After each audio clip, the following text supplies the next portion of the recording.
We actually won a game recently against Brown University, and we crushed them 37-35. Crushed them. The next two games are Princeton and Dartmouth, and they're both 7-0. Oh, I love it. It's okay. Good luck, yeah. Okay, put money, yes, Doctor. They beat Kansas last night. I'll put a buck in for that. Yes, our ex-president. I already put two bucks in because they beat them by 2 points. 2 points. That's right. Here comes Duke. Games, Here comes Duke. Here comes Duke. Duke. See, That's about 7,258 feet above sea level, far, far above that of West Point or Annapolis. Air Force 17, Army 13. Mr. President, thank you. I want to brag on Clemson. We won last week, but we're still going down in the hole. Down in the holes. Okay. Put dollars in the bucket. Put your dollars in the bucket. That's okay. We're going to cut this short. Mr. Sunshine has to get back and take his nap now. Thank you, Mr. Sunshine. Appreciate it. Yes, ma'am. I can't let this go by. Of all the awards that have been given out today, I think I deserve one. If you'll look in your bulletin, tomorrow I will have been married for 55 years. And if you think you can beat that, maybe a couple of you can, but I think I deserve at least a clap.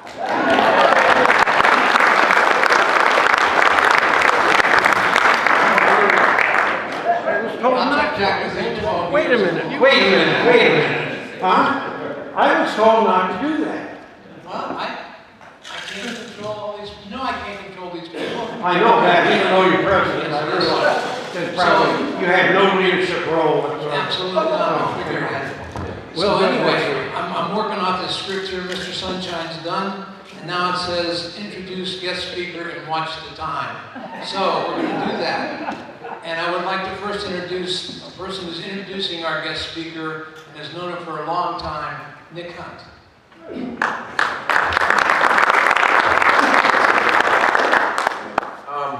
I served as president of this club from 1983 to 4, a long time ago. And as President Jeff was learning during his year, Rotary International puts a ton of pressure on presidents to support the Rotary Foundation. And after I had served as president of the club, I started sitting down and thinking to myself, how can I do something so that our community can get some of the money back from the Rotary Foundation? And so I started recruiting students for the Rotary Foundation, or it was then called the Rotary Foundation Ambassadorial Scholarships. Our club has successfully received 11 Rotary Foundation Ambassadorial Scholarships. This young lady is one of them, but those 11 scholarships were worth each about $30,000 to the community or to the students who received them. And so we've gotten close to $350,000 back from the Rotary Foundation through these scholarships. I distinctly remember a conversation with her mom 25 years ago. I was having some tire work done at a tire store in town, and Molly was there as well, and I suggested to her that maybe Eleanor might be interested in applying for a Rotary Foundation scholarship. Now that her father's in Rotary, she could not be eligible for it, but at that time, John was not a member of Rotary, and she was eligible. That was in 1994, and she graduated from Davidson with a BS in 95, as a Master of Science from the University of York in England, which she'll tell you about, and her doctorate from UNC Chapel Hill. She has been a faculty member at MUSC since 1999, and also served from 2007 to 12 as an Assistant Dean of Student Affairs at Belmont University School of Pharmacy. And her husband is a Rotarian as well, and I think John joined Rotary because of the magnificent benefit that it was to his daughter. She has 3 children. Is Gray a boy or a girl? Okay, she has two daughters and one son. Please give a warm Rotary welcome to Eleanor Gray Morgan.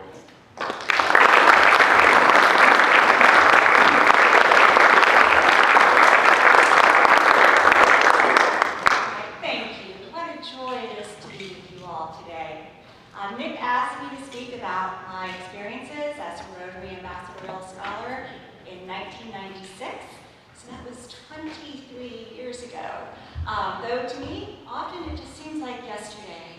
I wanted to start by telling you a little bit about the program itself in case you aren't terribly familiar with it.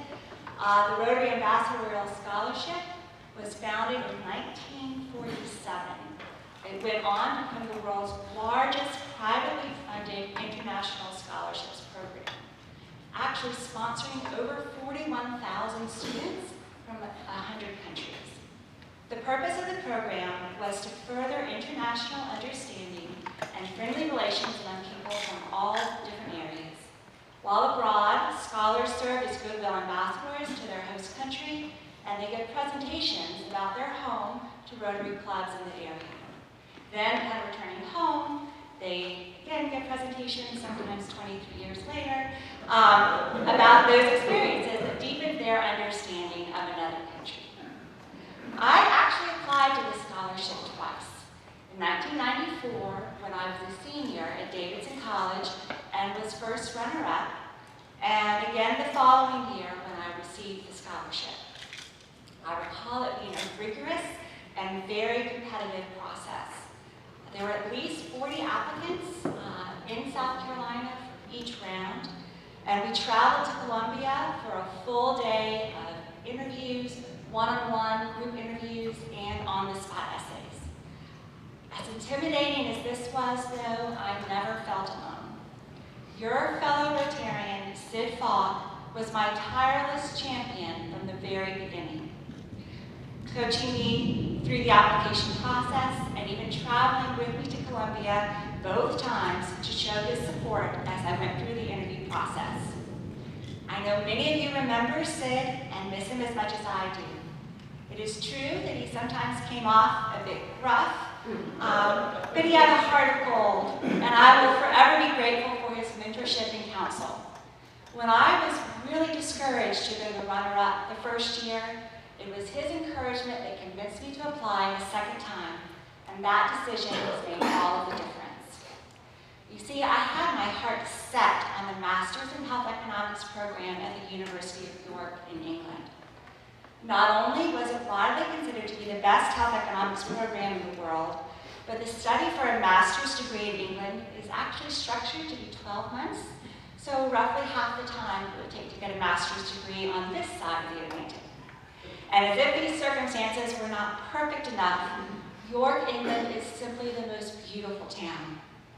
Having been there once before and loving history as much as I do, I was utterly entranced by the York Minster Cathedral and the medieval walled city that built up around it. The conditions of my ambassadorial scholarship entailed giving several speeches about Beaufort to Rotary clubs in England, and this provided a great opportunity to travel around and meet some really wonderful Rotarians. The collective Rotary clubs of Great Britain kicked off the school year with a weekend in Bath during which all of the scholars from all nations were brought together to stay with host families in the city of Bath, see some of the sights, and get to know one another. We exchanged contact information and suddenly had new friends all over the UK that we could visit or travel with. All of this helped to fulfill the stated purpose of the scholarship, to foster friendships and understanding between nations. Another truly wonderful happenstance was the way the University of York provided housing. Graduate students came from all over the world to study at York, and we were housed 17 apiece in 3-story homes built specifically for that purpose. The rooms were tiny, and the bathrooms shared, as was the single phone in the hallway, which rang at all hours, depending on the time zone of the caller. But perhaps the most wonderful feature of this cozy arrangement was the kitchen. It could not have been smaller. There was only 2 stove eyes for cooking, along with one small shared refrigerator and a table with 4 chairs. Keep in mind that there were 17 of us in this house, international graduate students all, and each eager to prepare our own meals, mostly to avoid the cafeteria fare that was single-handedly doing its part to reinforce our preconceived notions about British food.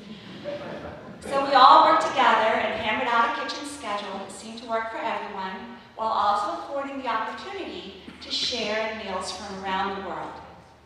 My housemates were from Turkey, Italy, Portugal, Bangladesh, and Thailand, just to name a few. We became fast friends, one and all, and we learned as much from one another as we did in the classroom. Now, whenever I hear that something has happened in any one of these countries, there is a face that immediately leaps to my mind to truly personify the story. Of course, there are plenty of British students about as well, and they soon picked up on the fact that my tea drinking habits were not at all up to their standard. You see, I have always enjoyed my tea on the weak side, which has allowed me to practically and very economically use each tea bag a second time. I'm afraid this was genuinely horrifying to my English flatmates. They tried valiantly to argue me out of reusing tea bags and even brought me extra boxes of tea in hopes of obviating the need. Still, I have such fond memories of my time at the University of York. The campus was built in that most unfortunate 1960s architecture, but it was also spotted with lakes filled with waterfowl, and it was a truly beautiful place to be studied. True to form, it rained or misted at some point nearly every day, but I soon tired of carrying an umbrella about and went native with a proper parka and a conviction that eventually the rain would go away. Which brings to mind the sayings of one of my favorite sayings by a fellow Englishman, that there is no such thing as bad weather, only unsuitable clothing. My master's in health economics program of study was capped off with a 3-month unpaid internship arranged by the university. I was fortunate enough to end up, just by chance, with the one opening of the World Health Organization in Geneva, and I could not have wanted anything more. Here I found an entirely new set of circumstances, living in a massive dormitory for international students with positions similar to my own, struggling with my French, and working in what I have long considered to be one of the most wonderful international organizations. I went on to get my doctorate from Chapel Hill and faculty and administrative positions at MUSC and Belmont University in Nashville. When it came applying for all of these, my master's from the health economics program in York and my internship at the World Health Organization really made all the difference. These were opportunities I never would have had without Rotary. And even now, as I teach my classes in statistics or epidemiology, global health or health economics, exciting topics all, I am daily pulling from what I learned there. But I have to say that the best part of my entire experience was the precious friendship that I forged with my host family, the Pinckneys. Although I lived in student housing, Neville and Margaret Pinckney were my designated contacts with my host Rotary Club of York. Neville was the president-elect for one of York's 3 Rotary clubs and a staunch Rotarian, and his wife Margaret was an active member of Inner Wheel. From the minute they met my train to take me to my new dormitory, we had an instant connection. They saw that I was settled and had me over for home-cooked meals of Yorkshire pudding and accompanied me to church at the York Minster Cathedral. Neville drove me to all of my speaking engagements, no matter how far away, and I can't tell you how many times he sat through my presentation about alligators, islands, and Spanish moss.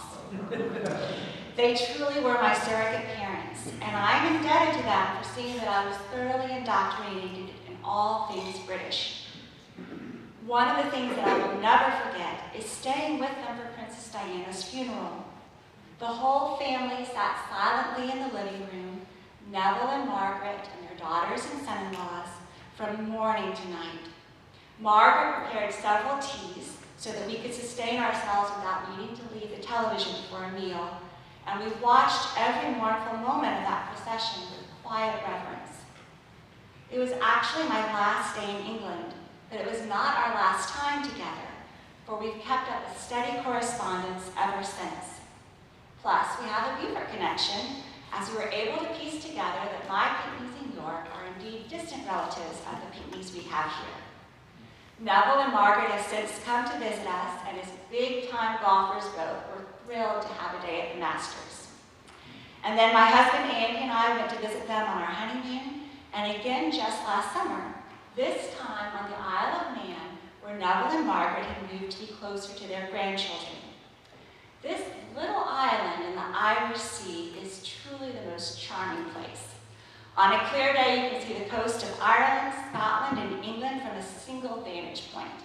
And it really seems as though life there is what it was in England 100 years ago. The train cars and trolleys all date from the Victorian era, and as far as I can tell, no one was very much bothered about locking their doors on their cars. Neville and Margaret pulled out all the stops for us for each visit, and we could not have had a happier time together.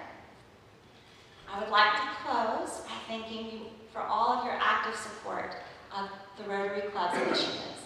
Although this particular scholarship program has phased into a new form, I can speak with surety when I say that it was a phenomenal and life-enhancing experience for all 41,000 recipients that joined me. So on behalf of everyone who was able to benefit from your generosity and dedication to the pillars of the Rotary Foundation, thank you.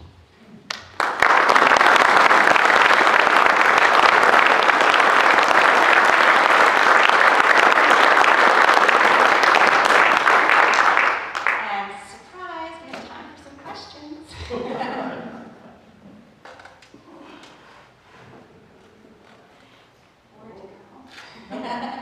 Yes. What differences did you perceive between university life in the States to in England? Well, it was such an immersive experience in England. I think that because it's structured to be completed in a much shorter period of time, it seemed much more intensive for every semester. I teach now in master's programs, and we really do space it out very nicely. But there, they worked very hard to get that education hammered in within a year of coursework and an internship too. How did your mother hold up during your transfer? You know, they came to visit me.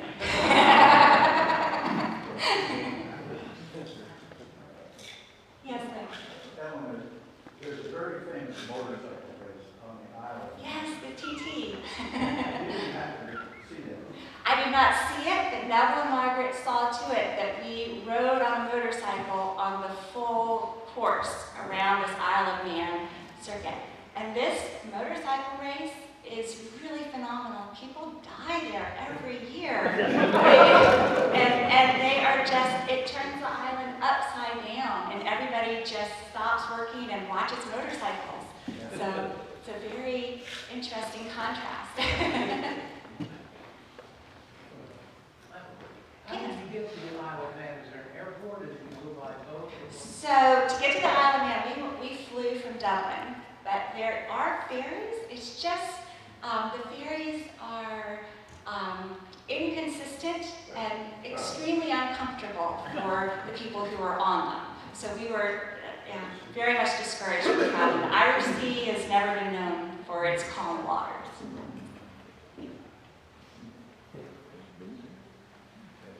All right, thank you.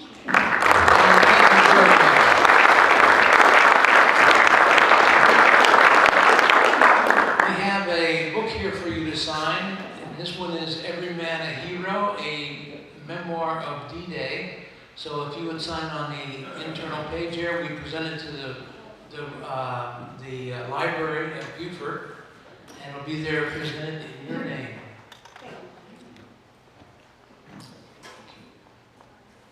And now we have our famous raffle, and it's $427.60, and there are 34 cards remaining. So if you would pick the winning card, please. And the winning number is 0018.